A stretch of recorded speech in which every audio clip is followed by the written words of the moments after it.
أهلا بكم أصدقائي، معكم الطالبة عزة حسن.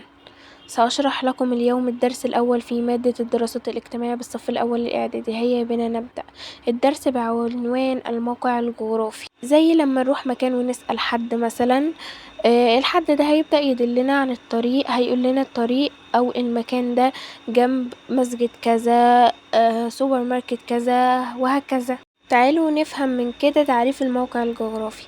الموقع الجغرافي هو موقع المكان بالنسبة للأماكن المجاورة، الأماكن اللي حواليه من بحار، محيطات أو دول وقارات.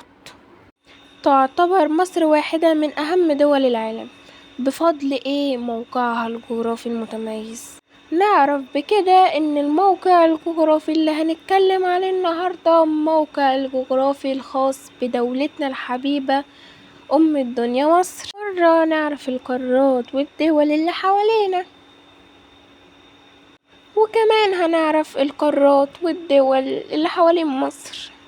هتقولولي الموضوع صعب واحنا لسه مصر كلها هندرس موقعها الجغرافي.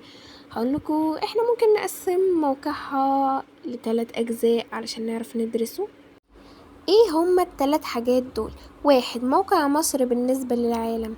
2. موقع مصر بالنسبة للوطن العربي. 3. موقع مصر بالنسبة لقارة افريقيا كلها. يبقى احنا كده هندرس 3 أجزاء و3 مواقع لمصر.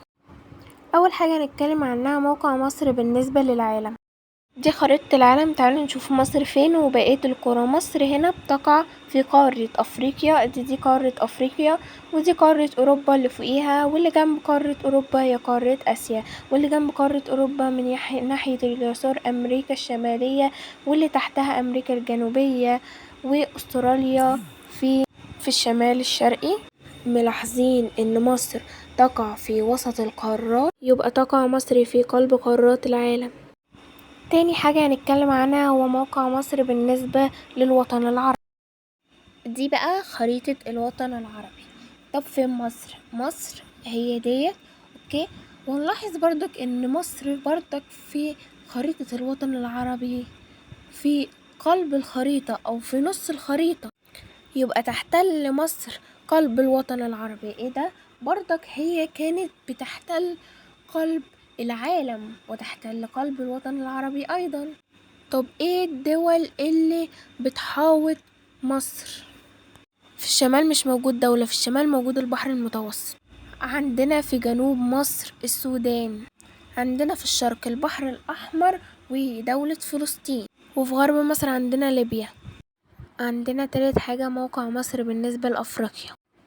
دي خريطة العالم، وقلنا دي طبعا أفريقيا، ودي عندنا هنا مصر.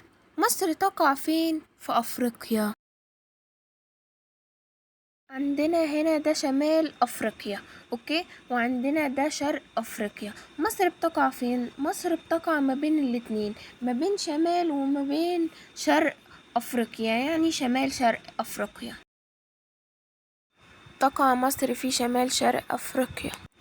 عندنا ايه في شمال وشرق أفريقيا؟ في الشمال أوروبا، وعندنا في الشرق آسيا. معنى كده مصر هي بوابة القارة الإفريقية لآسيا وأوروبا، يعني طريق أفريقيا لآسيا وأوروبا.